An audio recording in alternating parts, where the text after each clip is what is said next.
Good afternoon, Yusek. Sabi po ni Congressman na Erice, optics lang daw yung pagbanggit ng Pangulo kay former House Speaker Romualdez nung SONA. Utos, Yan. sunod palakpak, pagkatapos wala na raw po yun. Ang sabi pa niya, the President cannot afford to jail former Speaker Romualdez kasi hindi daw po mangyayari yung insertions for 3 years without the cooperation of the whole government. Yan. Your comment po, and kung meron po bang update ang sa palasyo ang ombudsman doon sa sinabi ng Pangulo na will be done soon na yung filing ng multiple cases against Romualdez. That the President can afford to jail former Speaker Martin Romualdez. Yan. So ito ay iniisip niya lang. Oo. Nakausap niya ba yung Pangulo ng diretso para malaman niya kung anong damdamin ng Pangulo patungkol dito sa mga tao na nasasangkot sa flood control mess? Kasi kung hindi niya nakausap ang Pangulo at hindi niya alam ang damdamin ng Pangulo, huwag siyang magsalita. Huwag siyang magsalita na parang may alam siya sa sinasabi ng Pangulo. Wala siyang karapatang maging spokesperson ng Pangulo. Nako, galit. Galit! Unless papalitan niya ako dito. Nako, wala ho tayong maraming pag-uusapan dito sa video na to. Sinalansan ho nitong si Senator Pia Cayetano, itong si Bam Aquino. Pero bago ho yan, isang like at isang subscribe. Masaya na ho tayo dyan at sa mga gusto sumali sa ating community, yung join button nandyan lang ho sa baba.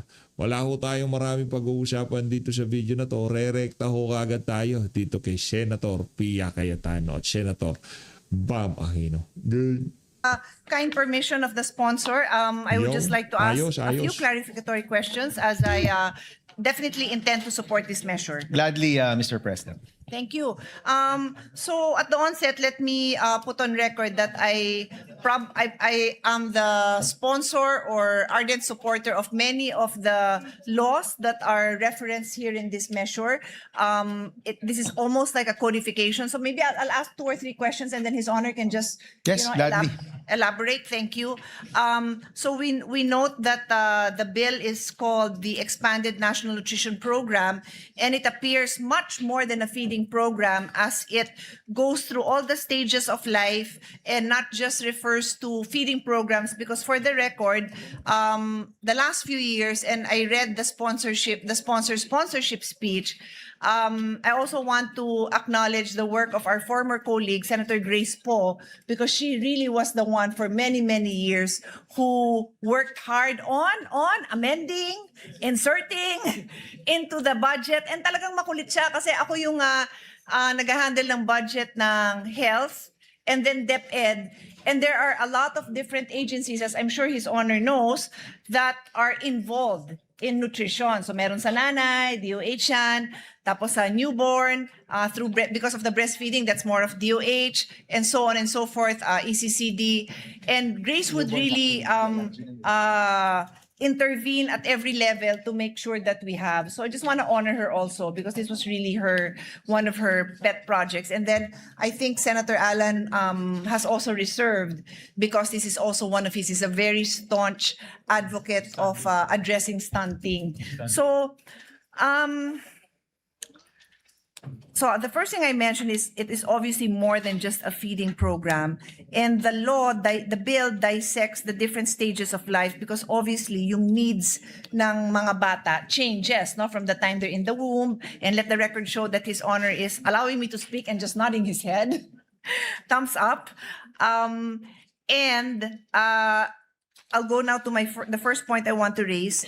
It refers to the use of and I need to find my notes, the UHR, Universal Health Record, is that correct? UHR, Universal Health Record, which I understand is introduced here. Again, I'll mention it because I know it is a passion project of Senator Allen. He has a bill that has a similar goal, which is the Universal Health Passport. So we note that with support that this will now be created. But the first question we have is there a reason why we limit it to 0 to 5? Would His Honor be open to expanding? Because if it's meant to be comprehensive, why not?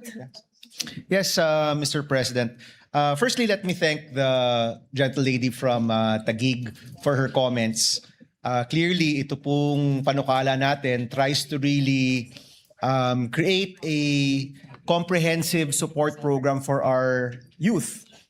Hindi lang po siya nakafocus sa feeding program, it's really from negative pa, no? Because nasa womb pa lang, nasa tiyan pa lang yung mga sanggol, ay meron na pong suporta. And one thing we noticed, Mr. President, is that even if we have a robust, our feeding program is not perfect at marami pa rin problema, but even if we had that, by the time they get to school, ay posibleng stunted na po yung mga bata. So one feature of this bill, as the gentle lady had pointed out, is nabuo po talaga, no, from every stage of a child's life, ito pong support para sa nutrition. Now, yung nabanggit po, definitely, in fact, I think, Mr. President, Ano ho ito, isa ho sa mga advocacy yan, itong si Senator Alan Peter Cayetano, itong stunting na to, no? Yung talagang kailangan ho ito mga kababayan. Sa tingin natin, napapanahon ho talaga na mapag-usapan ito. Talagang kung magbibigay man tayo ng ayuda, tulong, doon sa mga kabataan. No, talagang nangangailangan ng tulong. Hindi doon sa tupad-tupad tapos wawalis-walis lang dyan. Lalagay ng basura tapos wawalis sila para sila mga eng-eng, di ba? Eto, yung mga bata na nasa sinapupunan pa lang, mabigyan na ng suporta, napakaganda ho niyan. Yan dapat gawin sa Senado.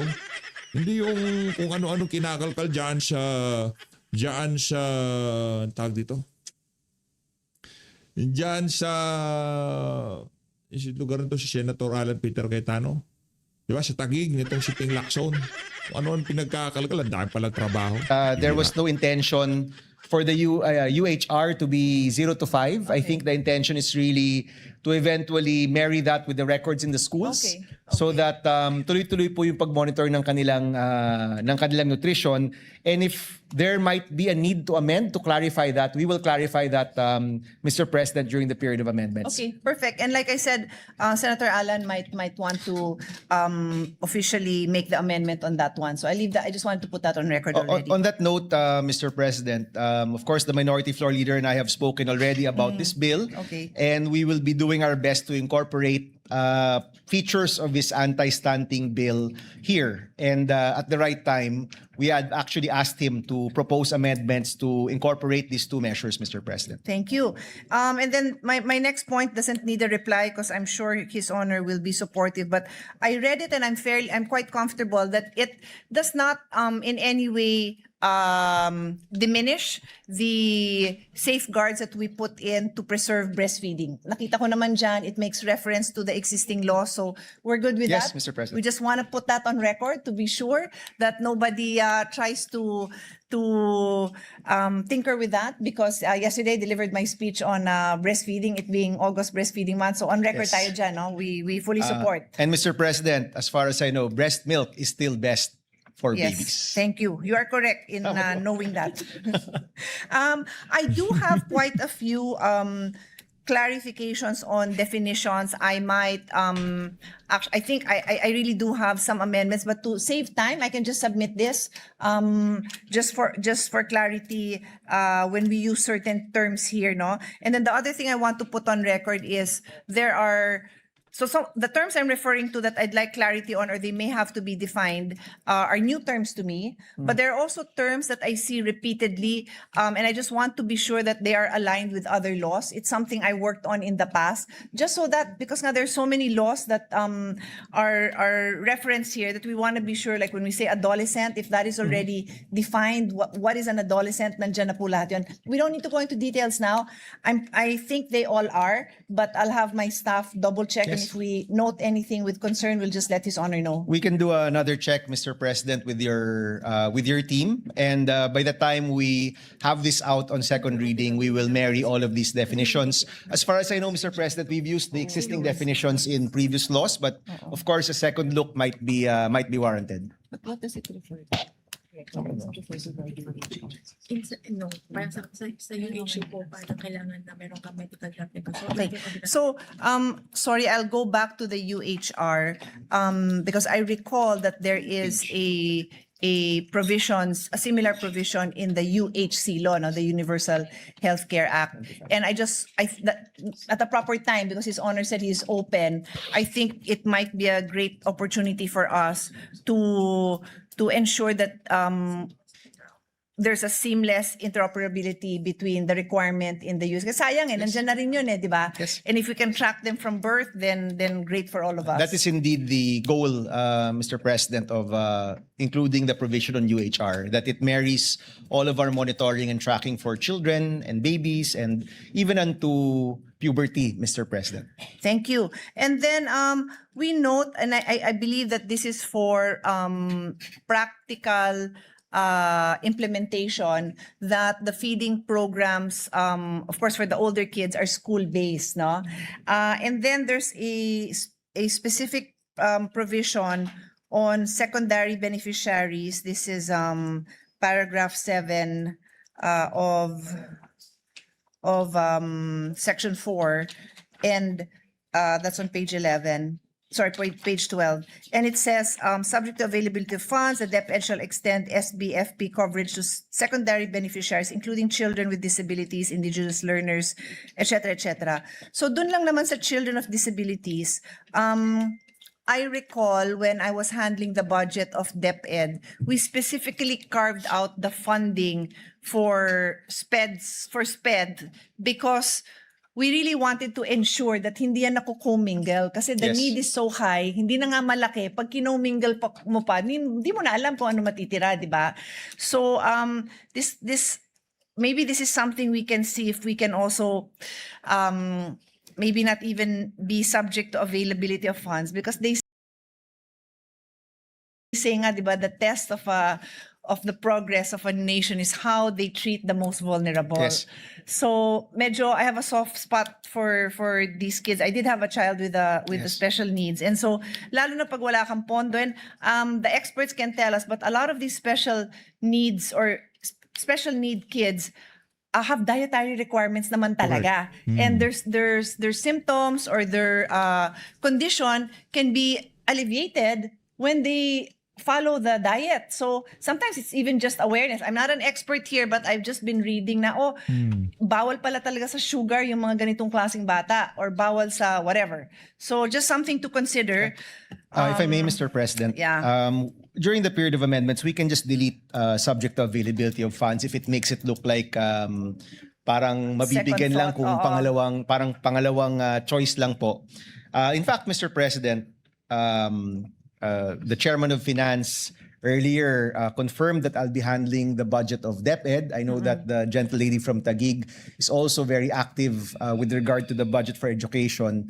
Yung isa pong nais po namin tutukan, yung pagpondo ng SPED. Yes. And whether it's this bill or in the GAA for Separate, yeah. 2027, we can work on making sure that there is enough resources, Mr. President, para sa mga children, children with special needs. Yes. Makita ho natin na tugma yung resources po natin. Napakainam ho ng ginagawa nila na yan sa Senado. Pero pagdating sa usapang special, dito sa PH Update, meron ho talaga tayong special dito. At dito sa video na to, heto na ho, ang special natin, walang iba. Ito. Special ho ito . Ito ay isa sa mga paborito at namimiss nila dito sa PH Update. Anyway, kudos dito sa dalawang senador na to na ginagawa ho nila ang kanilang trabaho. Importante yan. Palakpakan ho natin. Maganda yan na talagang tutukan yung pangangailangan ng ating mga kabataan. Sa gayong paraan, paglaki nila talagang hindi ho sila maging pabigat. Diba? Kumbaga, meron silang magiging ambag dito sa bansa na to. Kasi pagka napunggok ang isang bata at naapektuhan ng kanyang pag-intindi, di ba? Sa mga lesson, di ba? Napakaraming bagay, makukompromiso, mataas ang chance na makompromiso ang kanyang kinabukasan. Palakpakan natin, kahit iboy pagpag-ayos din, paayos ng ginagawa niyo na to. Dito tayo kay Auntie Claire, yung pinaka-special sa PH Update. Girl. Maraming salamat po kay Yusek Eduardo Punay, SWS VP Gerardo Sandoval, SWS Fellow Dr. Ruelano Briones, and of course, Ma'am Yolanda Crisanto ng Globe. Maraming salamat po sa inyo.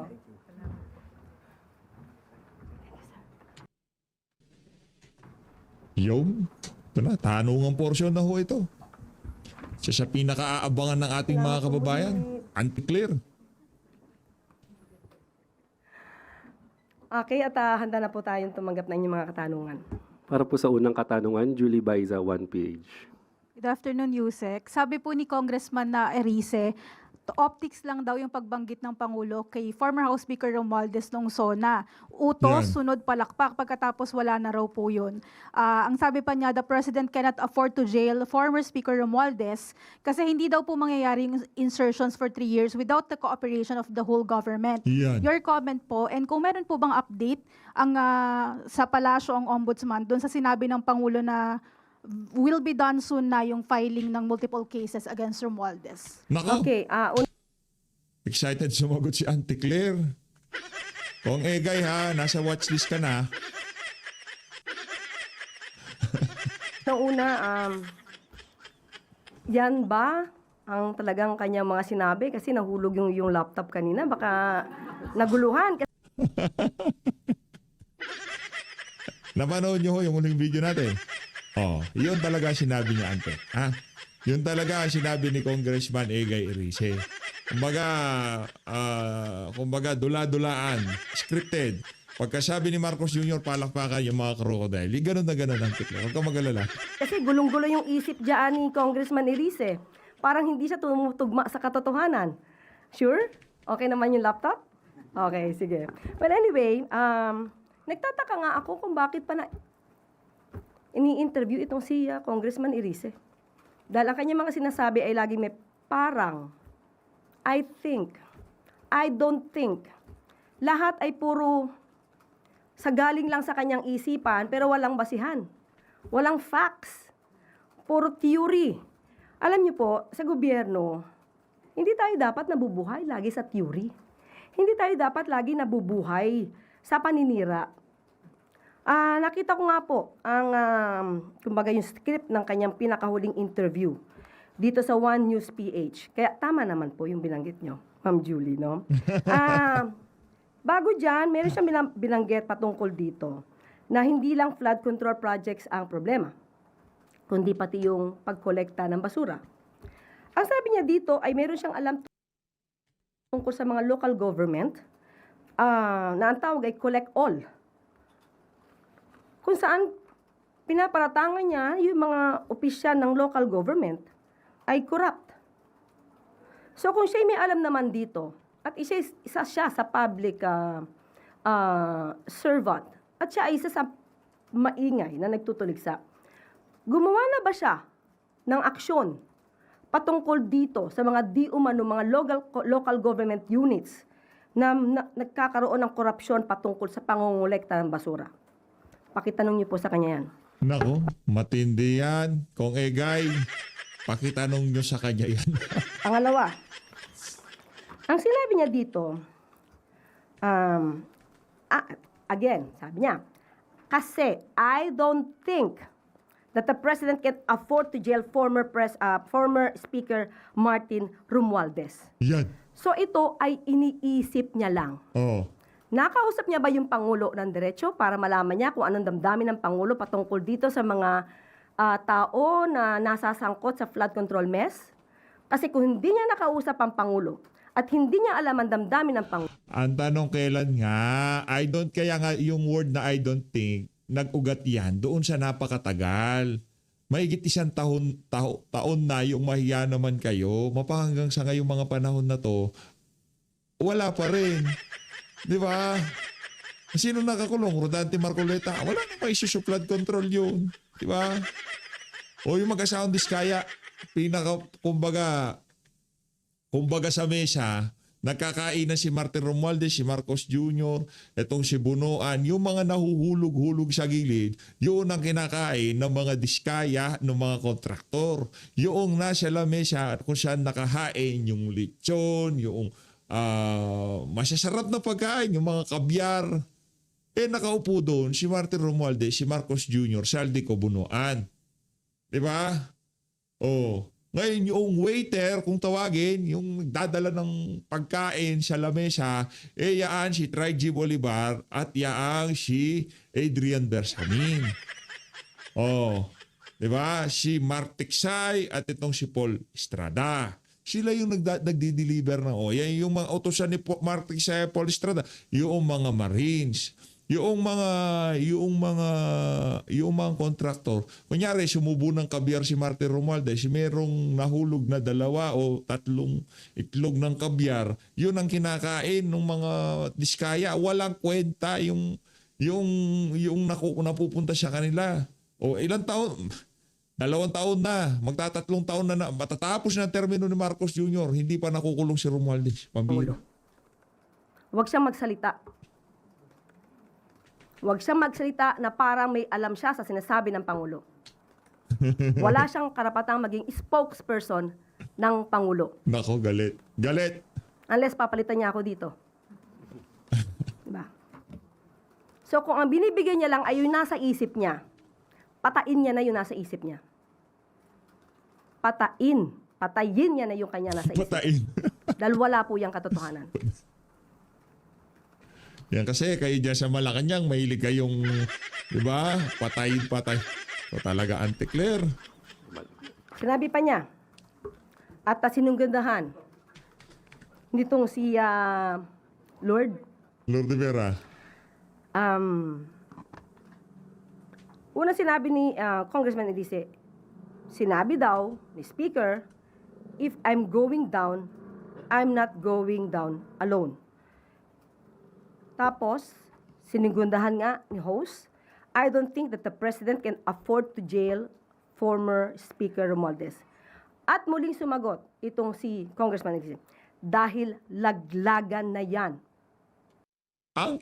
Kailan kasi makukulong si Martin Romualdez? Pakulong nyo, dinapahiya si Erice. Pakulong nyo si Romualdez, mapapahiya si Erice, tapos ang usapan. Si Congressman Elise ang isa sa pinakagusto kong makausap. Kaharap kayo. Lagot ka kung Erice. Mag-ingat ka. Gigil sa'yo si Auntie. At tatanungin ko siya ng diretsyo. Oh, Saan ang gagaling ang ang tapang lahat? no? Tapang. Pero pagka hinabol siya niyo ng mga OFW, tumatakbo naman, nagpupunta siya. Takbo talaga. Kala mo talaga, may bitaw no? Lahat ng sinasabi niya. Bira. Bigyan niya ako ng ebidensya dahil puro ganito na intriga, Oh, mahirap sumagot ng puro intriga. yan. Hindi tayo mga taga-media, Yan. hindi tayo dapat nabubuhay sa intriga lang. Yan. Intriga at pamilya. Pamilya. Kala ko pamilya pa lang. Na nasundot nitong si Kong Egay Erice, itong si Auntie Claire, nasundot niya. So patungkol kay Baka po may update ng Ombudsman doon sa sinabing ng Pangulo na the filing of multiple cases against Romualdez will be done soon. Oh, update. sa ulat na nadidinig ng Pangulo, Oh, dahil meron di umano mga witnesses oh. laban kay dating Speaker Romualdez. Naniniwala ang Pangulo na kapag kumpleto ang ebidensya ay dapat masampahan ng kaso. Hmm. Sino Ilang testigo pa ba? ang unang tumutuligsa at nagsasabing meron silang alam at mastermind di umano ang Speaker? Hindi ba obligasyon nyo na nabigay lahat ang inyong kaalaman sa Ombudsman? Lahat na. Mga bodyguard ni Jaldico, nagbaliktaran na nga dahil natakot na sa kanila seguridad. Di ba? Ano pa bang iniintay? Si Remulla, hindi ko na alam kung ano iniintay niya sa totoo lang. Dahil medyo na-disappoint si Ombudsman Boying Rimulya sa pag-retract. Hindi sinasabi. Let's go. Scripted yan. So wala na ngayon. Dahil nga nag-retract, atras na yung kaso para kay Remulla, ganon. ng 4 na Maleta Boys. So kung meron pa pong ibang mga may hawak na ebidensya, Yun na ho para sa inyo. Yun na ho ang script. So totoo ang sinasabi ni Congressman Egay Erice na talagang imposibleng mapakulong si Martin Romualdez. Kasi natrabaho nga yung 18 Marine, di ba? Na ngayon yung 14 na lang. Ngayon, pagpalagay natin, nag-retract yung 4, o nandiyan pa yung 14, ano plano nyo? Di ba? Nandiyan naman yung 14, hindi naman sila nagre-retract eh. At karamihan doon sa 14, sinasabi nila, talagang dinilibera ng pera yung si Speaker Martin Romualdez. So ano pang ginagawa natin dito, di ba? So ibig sabihin, kahit sino pang tumistigo laban kay Martin Romualdez, dalawang bagay lang mangyayari sa'yo. Di ba?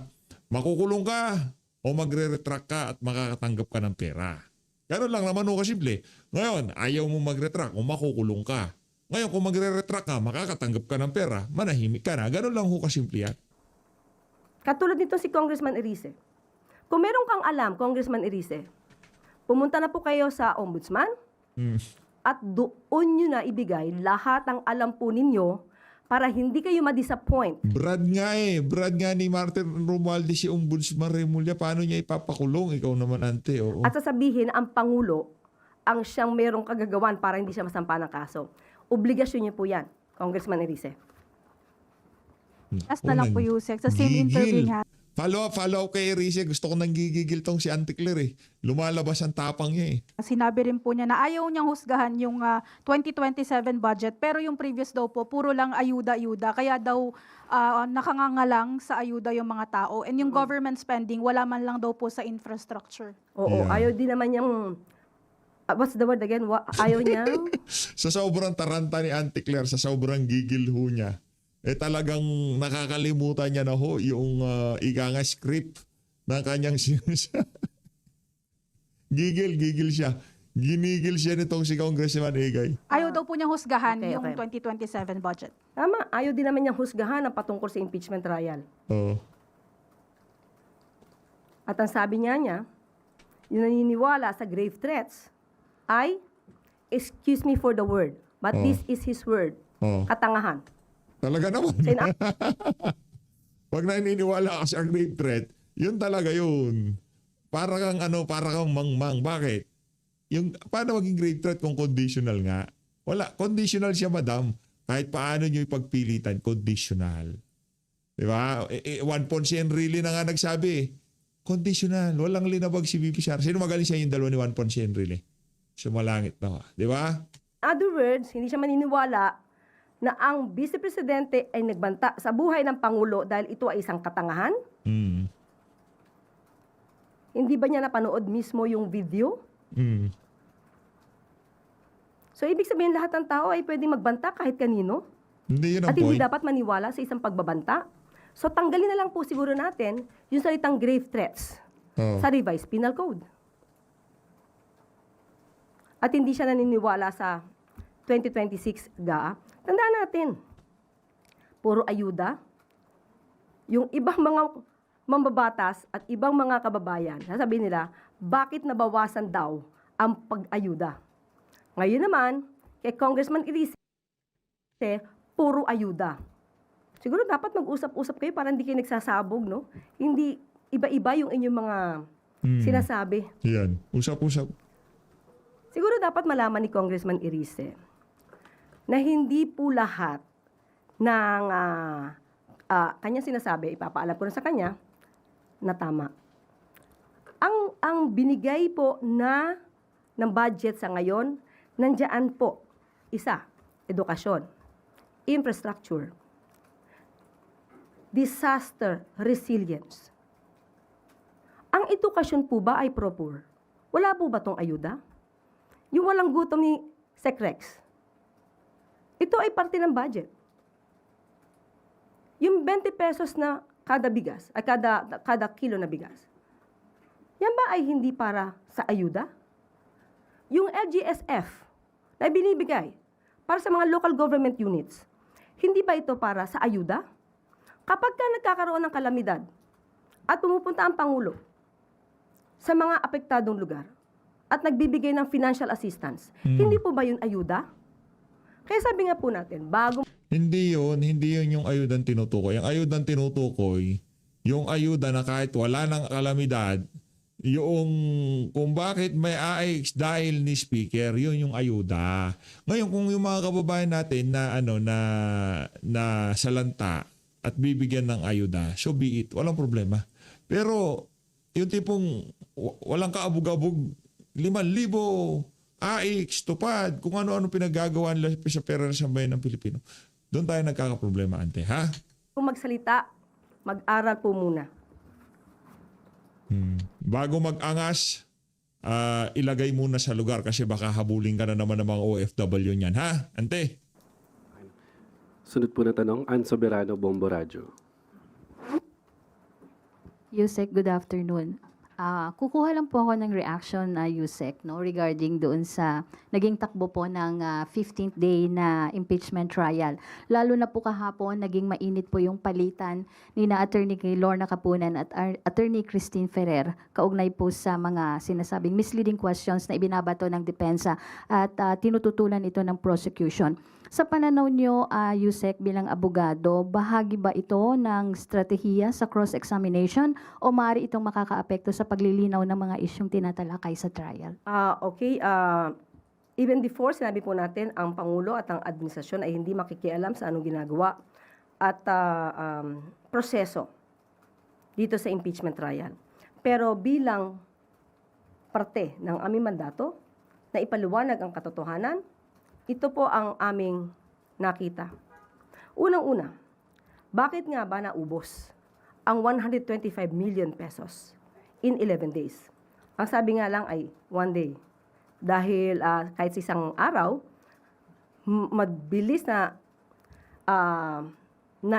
ipamigay ang pera sa iba't ibang lugar. Yan ang lumabas.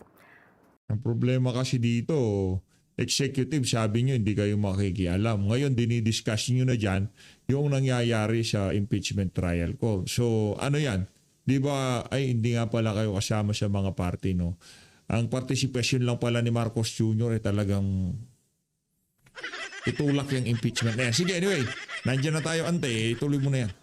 Ang pondo po kasi, kapag hindi naubos sa loob ng isang taon, ito ay bumabalik sa National Treasury. So, lumalabas, kailangan ubusin in 11 days para hindi na maibalik sa National Treasury. Pangalawa, dapat po natin tandaan, ang confidential funds, hindi dahil nandiyan ang salitang confidential, ay hindi ka na magre-report ng maayos. Kailangan ito ng mga resibo upang patunayan na talagang nagkaroon ng transaksyon, nagkaroon ng negosasyon, nagkaroon ng mga activities patungkol sa national security, peace, and order. Nandyan po, malinaw sa Joint Circular 2015-01 kung paano dapat i-liquidate ang confidential funds. At pag sinabi natin confidential, maybe hindi mo agad ipapakita ito sa ICPAW, pero pag nagkaroon ng red flag, kaya nga nakalagay dyan dapat sa sealed envelope, nasa kustodiya ng agency, let's say OVP, para kapag may tanong ang COA, madali nyo mapapakita kung saan talaga ginastos ang pera. Walang mali sa confidential funds kung ito ay nagagamit sa tunay na dahilan or purpose at kung ito ay base sa mandato ng ahensya. Nakita rin dito na halos ang tinanong sa hearing ay nagastos din para sa pagprotekta sa mga lakad ng vice presidente. Humingi siya ng confidential funds para sa sarili niyang proteksyon. Yan. Pero wag nating kalimutan, meron pong VP SPG. At bilang Vice President, ang proteksyon po at mga impormasyon ay ibinibigay sa kanila mismo ng AFP at ng PNP. So, hindi kinakailangan ng confidential funds. Magkahiwalay pa, OVP at DepEd. So parang hindi nagtutulungan yung OVP at DepEd sa pagbibigay ng mga impormasyon. Dapat hiwalay. At patungkol doon sa misleading questions, okay. Yung sagutan nila Attorney Capunan and Attorney Ferrer. As a lawyer, basic. This is so basic. Misleading questions are not allowed, especially during cross-examination. Bakit? Kasi if you will ask misleading questions and you will just demand an answer na yes or no, nothing more, nothing less. It will definitely give also a wrong answer. So hindi, sanay na nga tayo sa fake news, pati ba naman sa hearing, magkakaroon pa ng fake news. So hindi po allowed ang misleading questions. Kasi para mong niloloko yung witness mo at pipilitin mong sumagot na oo o hindi. Ma'am, ibig sabihin ba, parte ito, naniniwala kayo, parte ng strategy nila? Yung ginagawa ng defense? Yung pagtatanong ng mga misleading questions? Ayoko mag-judge. Ayoko mag-judge sa style ng mga lawyers. So, respeto ko na lang sa kanila yon. Yan. Thank you, ma'am. Follow-up question, Kat Domingo, ABS-CBN. Undersecretary, also as a lawyer, what do you make out of the defense's manifestation sa latter part ng hearing na apparently hindi po pala about sa misleading questions, yung sinasabi daw na this is not allowed because when I'm not sure if you watched it live, pero while we were watching it, we were of the impression na yung sinasabi ng defense counsel na this is not allowed was pertaining to this is allowed was pertaining to misleading questions. But then the manifestation later on, hindi daw pala yun yung tamang context. What do you make out of that manifestation of the lead defense counsel? Alam mo, sa isang lawyer, dapat matalas ang tenga mo. Isang mali mo lang talaga dyan. Talagang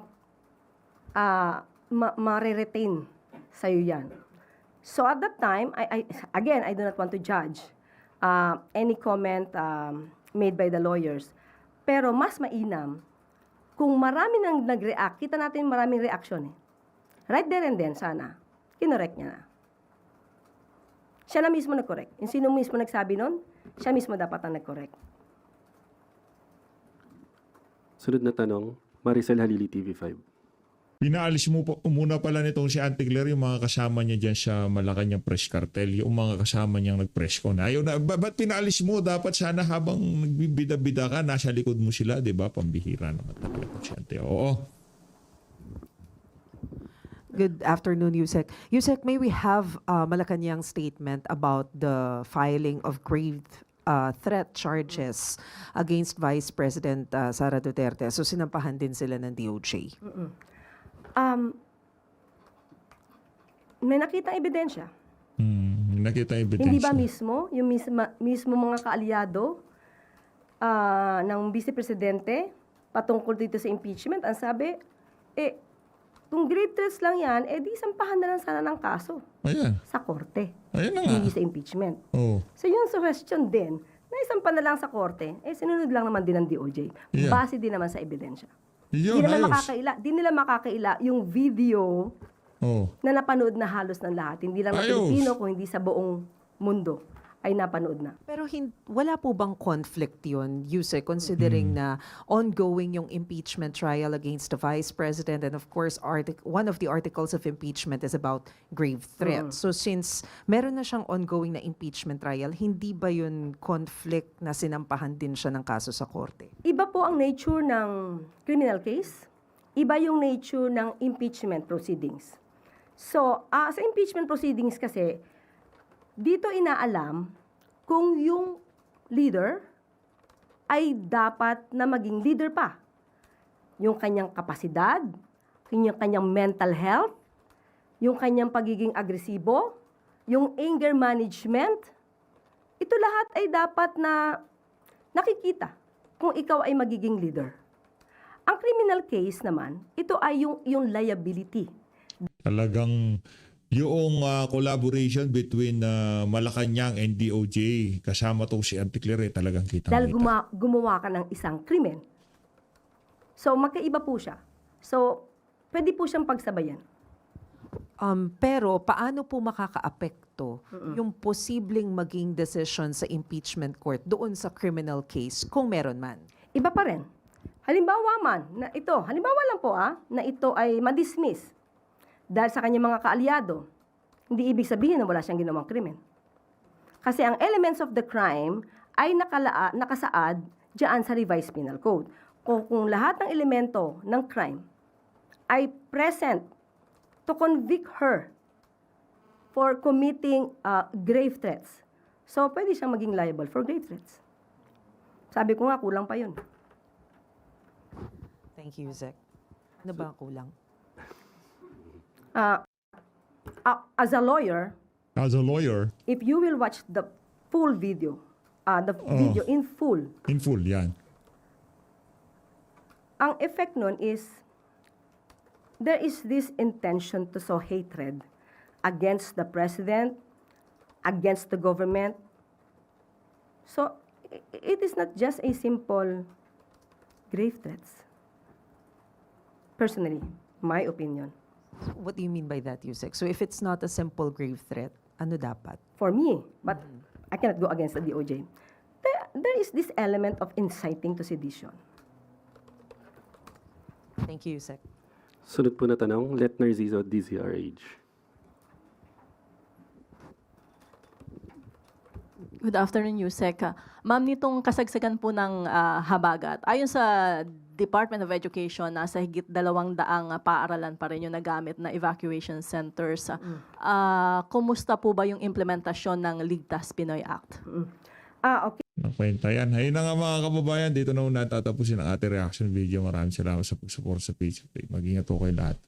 Malagan Pinas.